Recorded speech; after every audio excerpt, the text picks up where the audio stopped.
This guy just broke into a moving train and is attempting to hijack it with a deadly weapon. Drop it! Drop the hammer!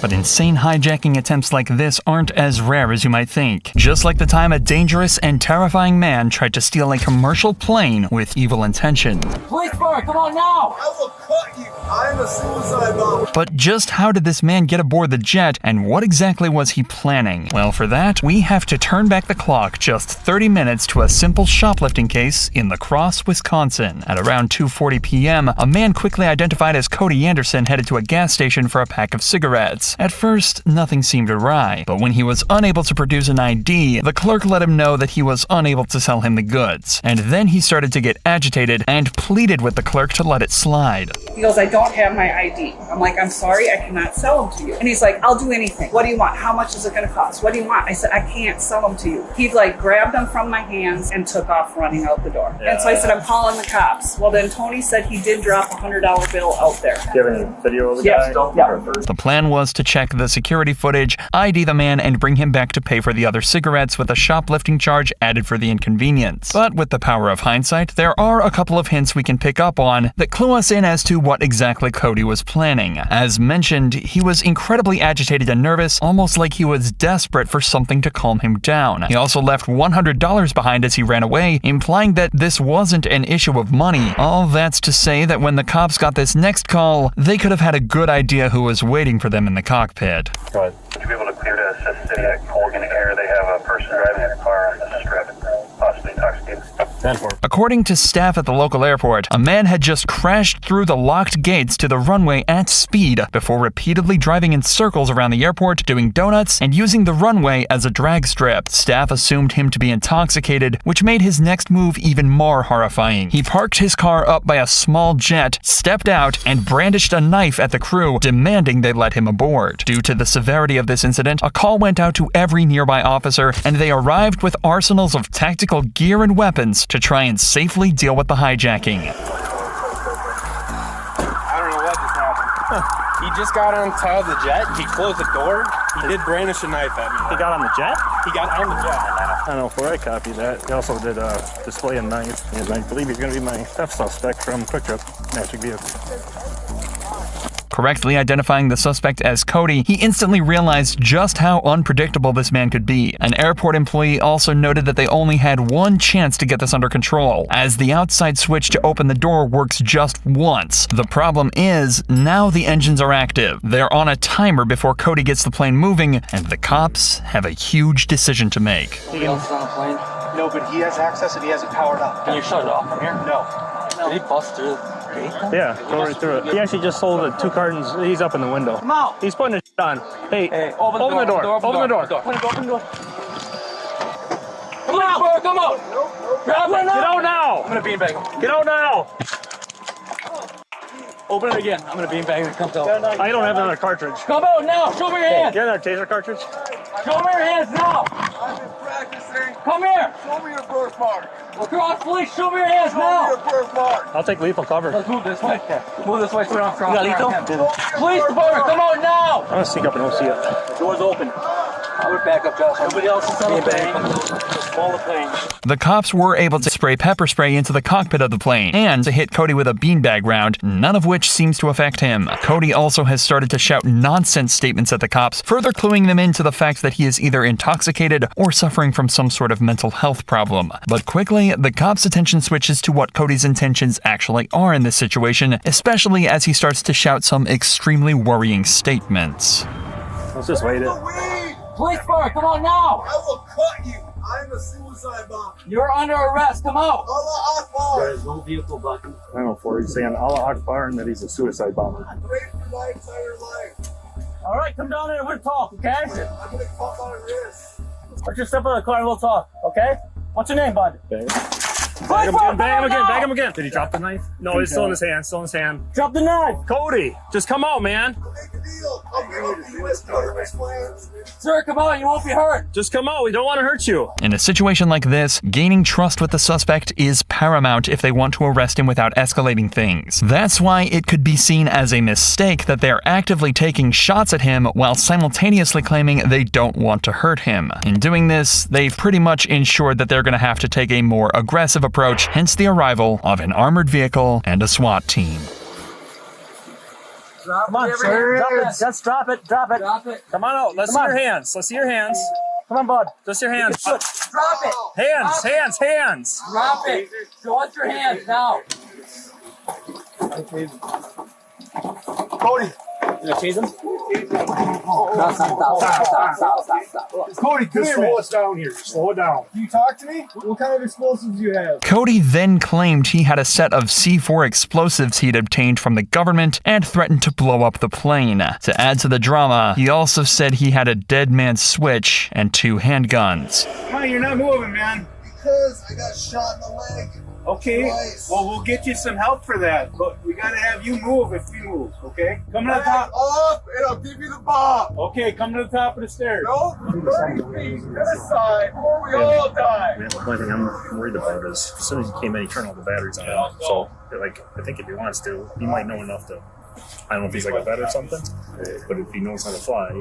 At this point, the cops are reminded of a real threat that's still scarily apparent. If Cody even has the slightest idea of how to fly this plane, things will start to head in an entirely different direction. Luckily, staff at the airport realized that they're able to disconnect the battery at the rear of the aircraft. All the cops had to do now was get him out safely. Keep your hands visible for me, okay, Cody? We don't want to hurt you, okay? Stand up for me.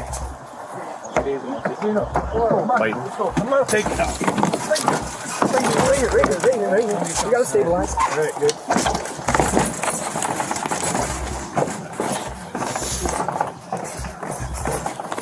We got a spot. Come over. There's my stolen cigarettes. Yeah. Found my stolen cigarettes. He's my suspect in my cigarette theft case too. There you go. It's not uncommon to see a suspect turn a simple misdemeanor into a more serious felony charge. But Cody did this in one of the most dramatic ways we've ever seen. From a small-time shoplifting charge, Cody managed to catch felony charges of attempted carjacking with a weapon, attempted armed robbery, making terrorist threats, bomb scares, and failure to comply. However, police in Columbus, Ohio were faced with an equally terrifying call, except they knew their suspect was violent and armed. It was early June when police received a call about a man attacking a train and its crew. Apparently, it all started when the man forced the train to a halt by laying on the tracks, and it quickly escalated from there. The person has then started throwing rocks, busted the windows out of the engine, and has now climbed on top and it's sitting on top of the engine. Drop it now! Drop it! Drop the hammer! Now! Drop it! Drop all of it! Everything on you now! Drop it all! Drop all of it! No! Drop it down! What you gonna do? You think you gonna kill me? I'm Jesus. Don't kill Jesus. Drop it down, sir! You believe? Pray in front of me now and I'll hand it to you. No! Drop it down! What is you? A Ku Klux Klan? We have MCR.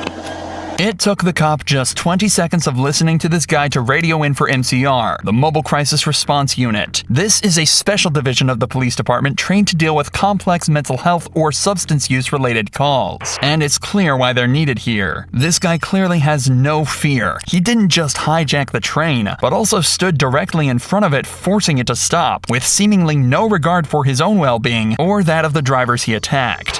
Hey, get a taser out. Come down, sir. Come down. Come down.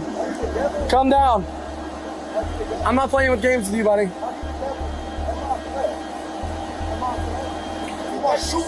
Right now you are.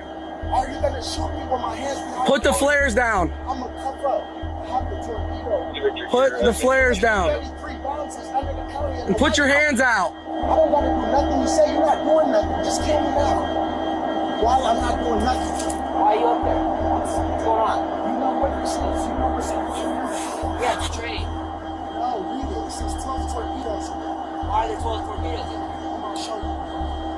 Don't go in there, sir. Quickly deciding that he's done with talking, the man decides to hop down off the nose of the train and heads inside.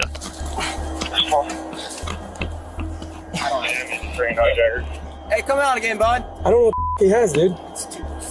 Yeah, but if he's lighting them. Open it up.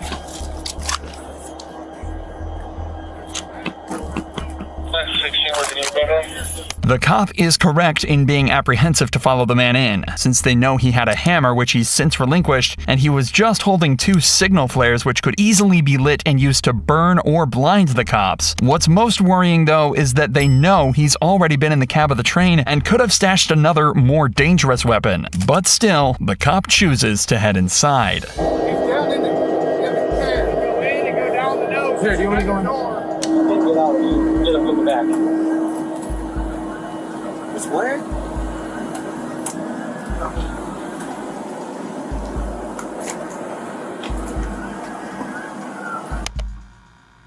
How can I get down there?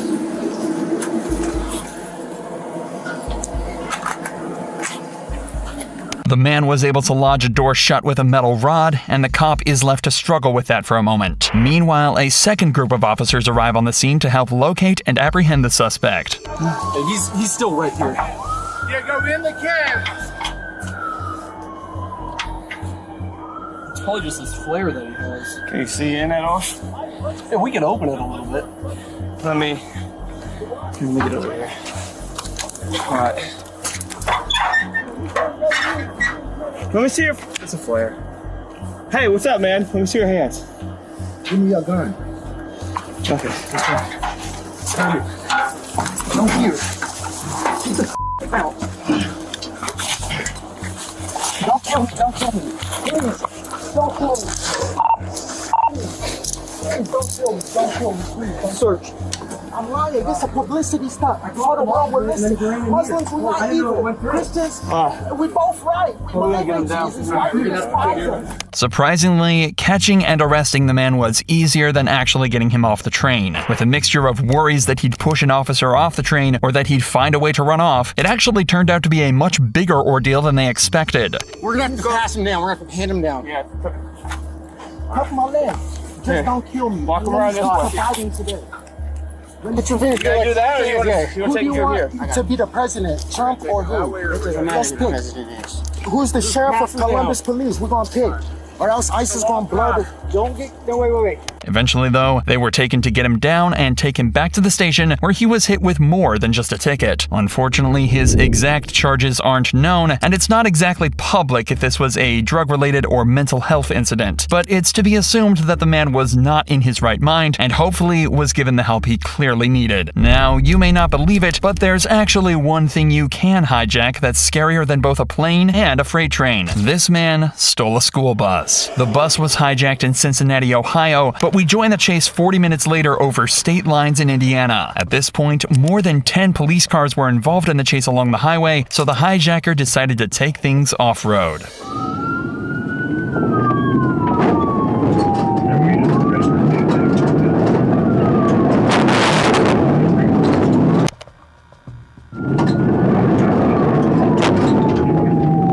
This maneuver managed to shake off some of the less field-equipped cars, but they were still 5 sturdy 4-wheel drive cars in pursuit, and they weren't planning on letting up, especially as they had no idea who was left on board.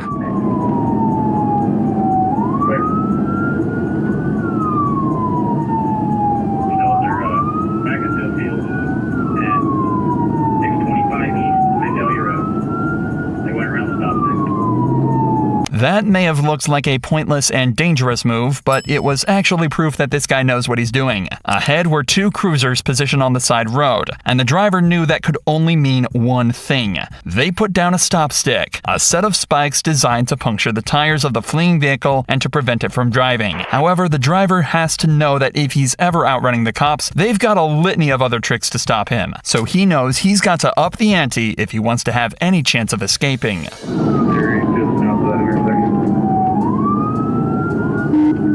Clear in the cemetery.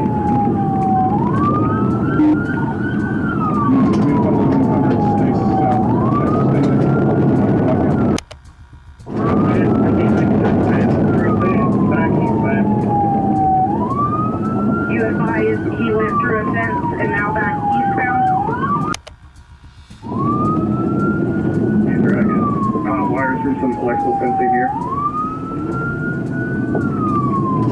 They're on electrical fencing.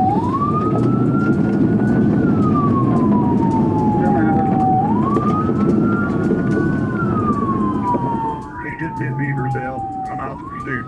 Moving on from just the destruction of crops, he's now smashed through multiple fences and a hedgerow and narrowly escaped taking out half a cemetery too, but the cops are still close behind.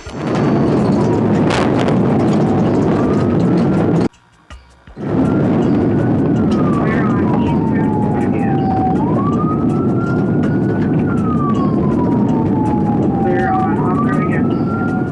He's down northbound through a field 1,500 blocks deep. Northbound in a field, 1,600 blocks. The move actually managed to shake off a lot of the cops, but luckily a police helicopter that had just been dispatched managed to keep the bus in the view, and the ground units were able to cut him off a couple minutes later back on the highway. You guys northbound on State Road 9, the bus is coming towards you. We have Shelby County has stop 6 at the end of 10392. At the end of 10392, we have stop 6 at the end of the driveway. Right back on to get sticks on the road. Sticks on the road.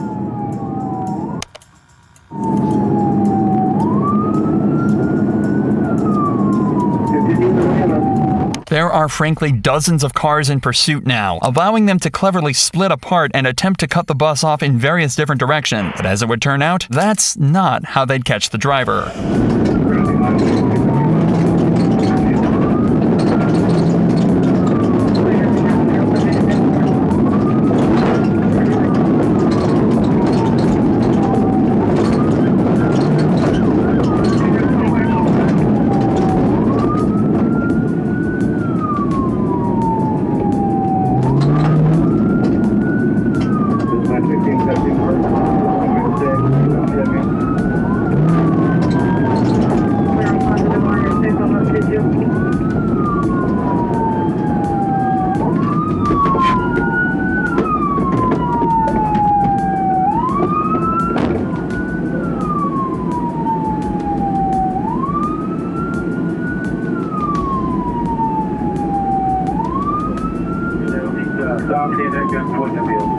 An hour of off-road abuse had wreaked havoc on the bus, and by the end, it was literally falling apart. However, it was a stop stick that proved to be the final nail in the coffin for the driver, causing him to finally come to a stop in the field. The driver proved to be 32-year-old Chad Murdoch, a man who had caused thousands of dollars in property damage not to just countless farmers, but also in the form of several damaged police cars that he'd rammed into over the course of the chase. However, the cops were able to forget about all of this when they were finally able to confirm that Murdoch was the only passenger in the school bus. Murdoch was hit with charges of criminal recklessness with a vehicle, possession of stolen property, resisting law enforcement, and criminal mischief. As of February 2024, he's currently awaiting his sentence.